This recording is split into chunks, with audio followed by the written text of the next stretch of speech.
Salmon and avocado. I can't think of a better match. But today we're going to go even further. Ginger, caviar, daikon. Let's begin. So we're going to start with our beautiful piece of salmon here. We're just going to make a cut along the bloodline, or where the spine used to be, and make another cut about 1 or 2 millimeters above it. And make sure to trim off any remaining bloodline. So we have two pieces here. We have the thicker top loin. We're going to save that for another recipe. And we have this thinner, fattier piece. We're going to use that today. Using a really sharp knife, we're going to dice our salmon. When you have a fatty piece of fish like this, it also helps to keep your knife wet. This will ensure clean cuts every time. The size of the dice is also important. Considering this is going to be served raw, we don't want to keep the pieces of salmon too large. And if you cut them too small, you'll miss out on the wonderful texture. So going for a nice medium dice just like this. Just look at that fat content. Beautiful. Now we're going to add an equal amount of diced avocado, around the same size, some finely sliced shallot, about a teaspoon's worth. Now we're going to add some ginger oil. I have another video on that if you're interested. Now we're going to add some salt.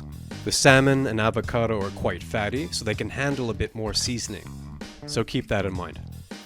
And now some acid to cut through the fat, just a couple of drops of sherry vinegar. Add some caviar or fish roe, and gently mix everything together. These ingredients are very delicate. We don't want to pop the fish eggs, we don't want to squish the avocado, but mix thoroughly. So that's looking good. This already looks and smells amazing. So now we're going to start plating.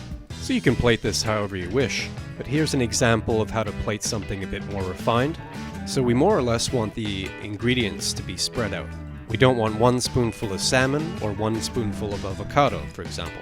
So using a spoon, place the ingredients, separate them as much as possible, and place them in the circle mold gently, and then gently tap them down.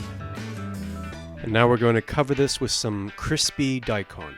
So nothing special here. These are just daikon that have been sliced on a mandolin, and we're just going to quickly lay these out in a nice shape, remove the circle mold. And the daikon actually kind of helps keep everything together. For a nice touch, I'm going to sprinkle some fennel pollen on top of everything. It has your typical fennel flavor, but it's a bit lighter. And now we're going to finish with some herbs, parsley or chervil. Arrange them nicely. And there we are. Simple, refined, delicious. Look at that. A perfect mix of textures and flavors. Well, I hope you enjoyed that video. Thank you for watching. If you'd like to see further recipes and techniques, please like and subscribe. And if you enjoy our content, consider supporting us on Patreon. Every little bit helps. Happy cooking!